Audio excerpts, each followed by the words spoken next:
revolutionary potent anabolic formulas with a 72-page advanced systems training manual.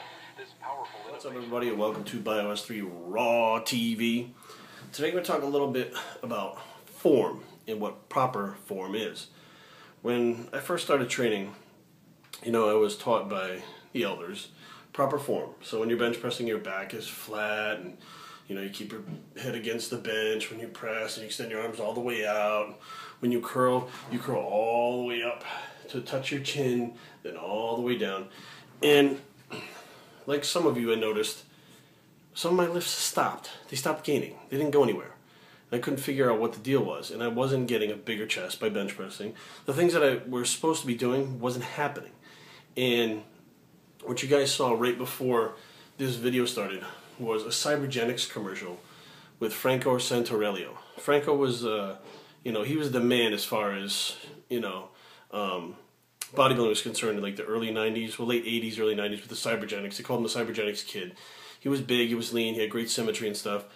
And that one video was on TV, and I watched him get into position for the bench press and arch his back and then begin to bench. And I was wondering, why does he arch his back? Simply by watching it, it kind of sparked the interest as to why does he do that. So the next time I went to the gym, I arched my back. Lo and behold, I had like another 30 pounds on my bench press like that. It was the form that was wrong. Keeping my lower back flat like I was taught against the bench had actually been activating my shoulders, pushing my shoulders more than my pecs. The pec is actually activated by arching the back, pressing the shoulders back, and then pressing through the pec like that. But at that point, I don't think there's a lot of people teaching stuff like that. And Franco probably did it by instinct, or maybe he saw someone doing it, whatever, somebody taught it to him that way. The bottom line was, quote-unquote, proper form was not proper for me. And that's when I realized, okay, there's more to this than a specific form that's written on a piece of paper. So that's why when I hear a lot of these people like form, well, what is form? Form is different for everyone. Depending on, I got friends that bench with their hands way out like this. My benches are fairly narrow. I got a shoulders width grip when I bench, and I have a lot of power from right there. Where you see some of these power lifters where their arms are spaced way apart. The taller the guy, I think the wider their stance has to be for them to squat. The shorter the guy, the narrower it can be. So you can't generalize what good form is based on, per, everyone. It has to be individual basis with that person. Different bone lengths, levers, etc., stuff like that. And that is what proper form is. So everybody has their own individual proper form. And that's what I think the message needs to be out now is if you're doing something that you're taught was proper form from a book or proper mechanics from a book, a lot of those things are just based on general basic things. They are not going to teach you what's right for your body and what's right for you to move the weights with the muscles that you're trying to move them with. By curling up, okay, and touching your chin over and over again with the curls, right? From here to here, that's it. Your bicep stops right there. To get it to your chin, your front delt has to raise that bar or the dumbbell to get it to your chin. So now you're really not isolating the bicep. On top of that, people say go all the way down, come all the way up. Well, there's a point where gravity is up and down. If that dumbbell's making a curve at the bottom and the top, you no longer have gravity using that dumbbell, using other muscles to shove it up and take the tension off the muscle.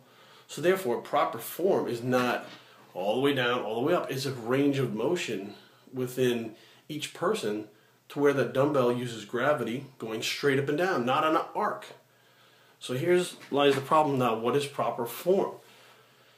It's different for everybody. There is a basic form you should begin with and then begin to tweak and adjust it as you go along. It's best to have somebody who knows what they're doing teaching you how to do it. Like I learned how to bench by watching Franco Santorello. I watched how he arched his back, then I went in the gym, tried it, and that's how I figured out how it worked.